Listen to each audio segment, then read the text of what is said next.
Bihari style দেশি chicken বানাবার জন্য নুন, হলুদ, লঙ্কা গুঁড়ো দিয়ে ভালো করে চিকেনটাকে মাখিয়ে নিচ্ছি। এরপর সরিষার তেল গরম করে চিকেনটাকে হালকা করে ভেজে নিতে হবে। চিকেনের মধ্যে মেন উপকরণ হচ্ছে বিহারি স্টাইলে সরিষার তেল, পেঁয়াজের পরিমাণটা বেশি থাকবে আর আদা রসুনটা তোমাদের থেতো করে বা কুটে দিতে হবে। তো এখানে বাটা আদা রসুনটা ব্যবহার করা হয় না। খুব ভালো করে দেখো পেঁয়াজটাকে সফট করে ভেজে নিয়েছি।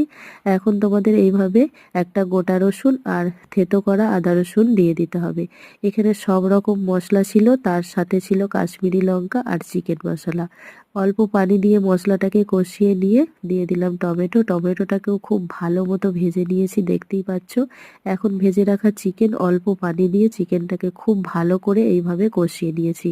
দেখতে পাচ্ছ কালারটা পুরো চেঞ্জ হয়ে গেছে। এখন পরিমাণ মতো পানি, ধনিয়া পাতা, গরম মশলা অ্যাড করে ঢাকনা বন্ধ করে পুরোপুরি রান্না করলেই রেডি।